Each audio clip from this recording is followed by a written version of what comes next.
ปิว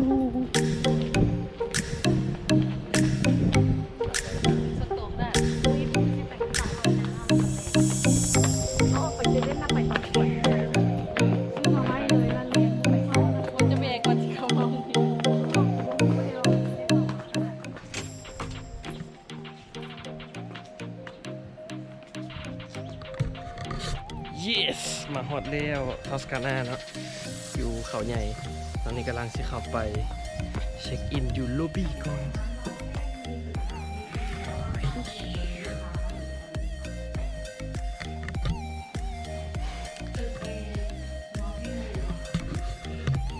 ทางในล็อบบี้เป็นพื้นที่น้อยๆเนาะเด็กๆผมสน้อยพนักงานอยู่เป็นน้อยถือว่าซิมโปดี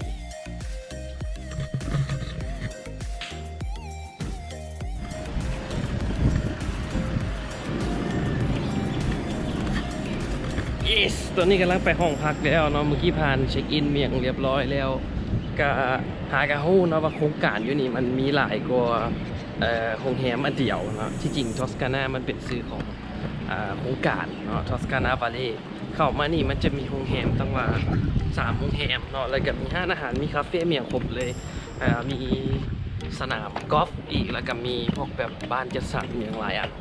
อยู่นี่สถานที่โดยอ้อมทั้งเบิดสิเป็นสถานที่แบบอิตาลีไปเลยทั้งพวกเรื่องเกี่ยวกับสถาปนิกตึกอาคารเมืองต่างๆเดี๋ยวจะไปเบิ่งห้องเขาว่าเป็นแบบไหนเนาะเขาดิบมาก่อนชั้นสองเป็นลิฟต์นะคะปิ้วนี่กลับมาแล้วซ้ายมือก็จะมีพวกคล้ายๆกับก็จะเอิ้นว่าอย่างพวกกาแฟนะอยู่นี่มันก็เป็นสไตล์แบบคล้ายๆอพาร์ตเมนต์เนาะอุ้ยโมเมนต์ไฟโอเคมันก็จะมีพวกห้องครัวให้ห้องน้ำปิดห้องน้ำน้อยๆโอ้ตัวนี้คือโคตรคืออิตาลีเลยฮะตอนไปร่วมกับสิน้อยๆประมาณนี้แหละนี่ก็สิเป็นห้องนอนแล้วพอดีเห็นเพดานไม้อันนี้อยู่อิตาลีก็เป็นแบบนี้เลยมันจะเป็นคานไม้แบบนี้ห้องก็ค่อนข้างกว้างไงสบายเลยเอาเบิ่งห้องน้ำก่อนฮัลโหลห้องน้ำมีอ่างอาบน้ำสไตล์อิตาลีเพิ่นโอ้ยนี่ขัดเนาะแยกยิงสาย2อย่างแล้วก็ห้องอาบน้ำก็จะเป็นประมาณนี้ห้องน้ำโอเคเครื่องใช้ในนี่ก็จะมีพวกน้ำยาล้างมือโลชั่นทาตัวมีน้ำดื่มจอกแก้วตัวนี้ก็คือสิครบเนาะไม่พันหูโอมีหวีอีกไม่พันหูหวีตัวหมวกอาบน้ำอันนี้มีอะไรคอสกาน่าโอ้มีแถอีกอ่ะแล้วก็ไม่ถูแควแฮร์ดรายเออร์ตัวนี้บ่มีอย่างธรรมดาตัวนี้เด้ตัวนี้ก็บ่มีอย่างsanitation bag โอเคโดยรวมประมาณนี้เนาะถือว่าแจ่มหลายมีเทเรสให้2บอนเนาะที่สามารถออกไปนอกได้มีฝากนี้เดี๋ยวเราเปิดก่อนเดี๋ยวสิมาเปิดวิวทั้งข้างว่ามันเป็นจังใดเนี่ย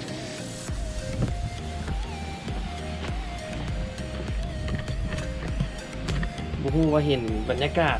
ทั้งหลังเมียงจังใดบ่เนาะแต่บอกว่ามันโคตรอิตาลีเลยอยู่นี่โคตรอิตาลีเลยทั้งเนี่ยพาคันเอาเนี้ยไปเบิ่งตึกเนาะอันนี้ไปเบิ่งตึกพวกนี้สไตล์การตกแต่งตึกแล้วก็เดินแม้กระทั่งว่าทางยางเนี่ยทุกอย่างคืออยู่ยุโรปเลยเพราะว่ามันบ่มีรักเสาไฟบ่มีอย่างเลยโล่งเบิดแล้วก็พวกเฮือนสีของเฮือนของตึกพวกนี้ก็สิเป็นสีออกสมๆตัวนี้ซึ่งว่า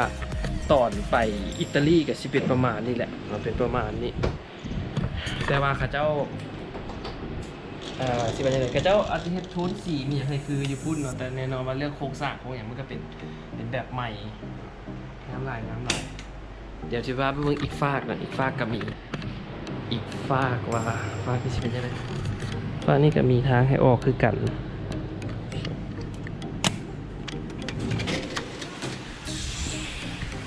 ตอนนี้ก็เป็นฝากทางหน้าที่เขายางมาเนาะล็อบบี้อยู่ฝากนั้น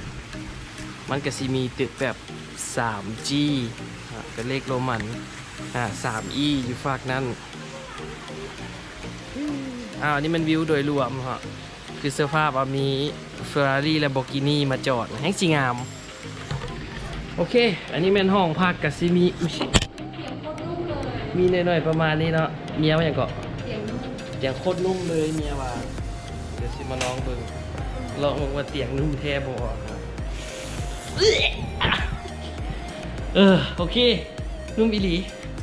นุ่มอีหลีผ้าเสื้อมันหนาดีเนาะโอ้โหมันหนาดีหนาดีครับ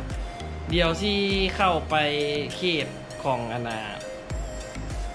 ใจกลางเนาะใจกลางของโครงการมันจะมีพวกห้านอาหารมีห้านคาเฟ่มีไวน์บาร์มีหลายแนวอยู่ฮั่นแล้วเดี๋ยวเข้าไปเบิ่งว่าอยู่ในหันของทอสกานาวาลีมันสิเป็นจังไดเนาะบรรยากาศแบบใดโดยส่วนตัวที่ขี่เข้ามาเนาะระยะทางตั้งแต่หน้าโครงการเนาะจนสิมาฮอดบอนล็อบบี้4 กิโลเมตรแล้วก็เฮาก็สิเลี้ยวซ้ายเลี้ยวขวามาตาม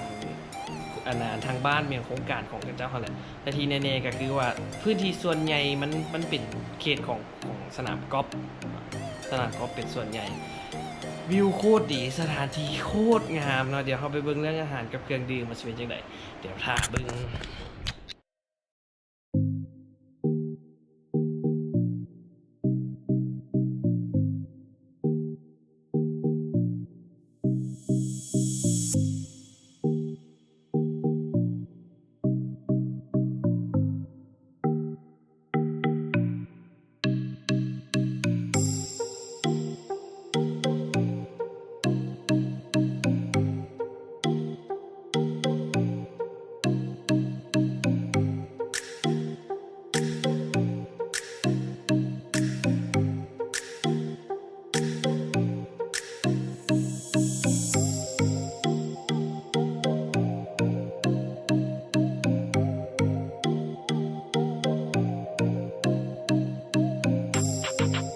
ทอสกานาบอกเลยแสงสีเสียงโคตรงามโคตรดีเนาะสภาพแวดล้อมโคตรดีเลยคืออิตาลีเลยทั้งสถานที่ทั้งห้างคาเฟ่เมนูอาหารต่างๆคืออยู่ต่างประเทศเลยคืออยู่ยุโรปเลยสำหรับสายถ่ายรูปนะผู้หญิงสายถ่ายรูปผู้ใดที่อยากมาลองเบิ่งอยู่นี่คิดว่าสุดยอดแล้วสุดยอดแล้วเป็นอย่างที่ว่าสุดยอดเพราะว่าเราได้บรรยากาศคือยุโรปแต่ไม่ต้องไปฮอตปุ่น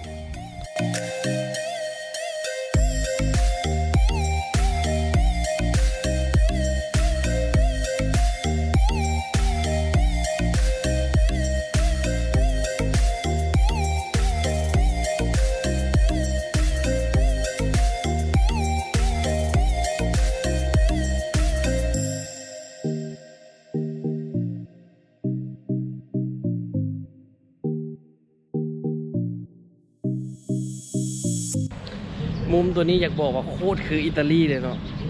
บนที่ว่าแบบเขาอยู่ข้างสองข้างทางใหญ่นะทางที่ว่ารถเที่ยวแล้วก็มีพวกห้านอาหารที่มาเปิดกลางแจ้งแบบนี้อยู่อิตาลีกันเป็นอย่างเช่นเลยโคตรคือเลยผู้ใดมาต้องมาลองอยู่นี่เบิ่งนะเดี๋ยวมื้อเช้าสิลองมากินกาแฟเมียงอยู่นี่เบิ่งว่าบรรยากาศเมียงซีดีสำใดตอนนี้ก็คือนี่โคตรมากเลยตอนค่ายแรงเนาะมีไฟสลัวแล้วกับมีพื้นที่แบบงามๆจังสิให้นั่งเดี๋ยวจะได้เขาไปกินข้าว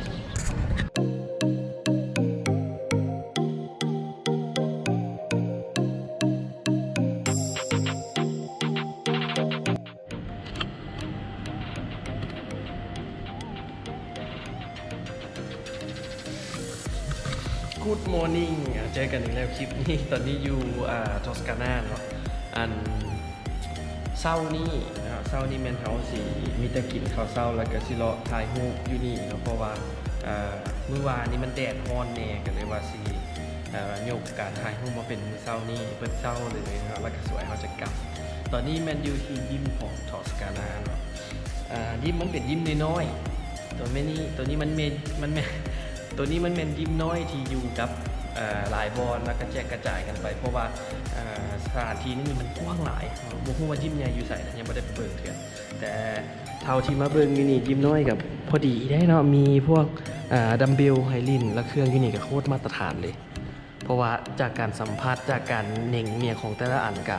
มันโคตรมาตรฐานเลยเครื่องอยู่นี่ครับกะสิเป็นยิ้มน้อยๆอยู่ใกล้ๆบอลพักที่ว่าโอเคมีครบไฮลินเอาง่ายๆว่าถ้าผู้ใดอยาก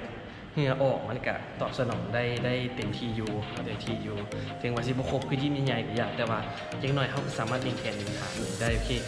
เดี๋ยวจะน้อยเขาสิไปหลังออกกำลังกายแล้วเนาะเขาสิขึ้นไปเบิ่งถึงอาหารเช้าว่าทอสกานาอาหารเช้าสิเป็นยังไงห้องอาหารเช้าของทอสกานาก็สิเป็นห้องอาหารเช้าน้อยๆเนาะบ่ใหญ่หลายแล้วก็เสิร์ฟอาหารเป็นอาหารสไตล์เวสเทิร์นแล้วก็มีอาหารไทยพร้อมขณะตอนที่ว่าเขาไปห้องหันแมนโกโปรแบตเบิดก็เลยต้องได้ใช้โทรศัพท์ถ่ายรูปเอาโอเคเดี๋ยวเขาพาไปชมวิวกันต่อ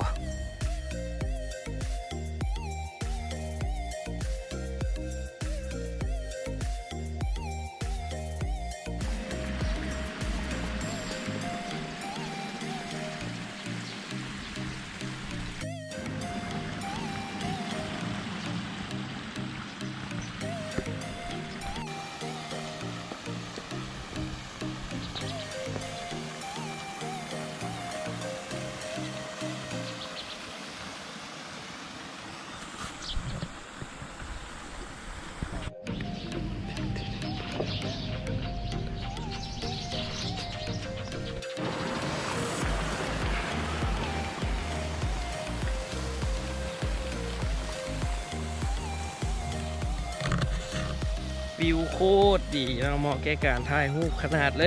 ยอยู่ทอสกานานี่เนาะฝั่งนั่นกับภูฝั่งนี้กับเมืองอิตาลีมีน้ำพุมีเสียงนกฮ้องอยู่ทุกบอนบรรยากาศโคตรดีต้องมาลองเมืองขี่รถประมาณ6 ชั่วโมงมาฮอดนี่ถ้าบุหลงทางก็โดยรวมทางก็สะดวกสบายเบิดเนาะซัดซื้อมาเลยตั้งแต่หนองคายข้ามอุดรข้ามขอนแก่นมาฮอดพี่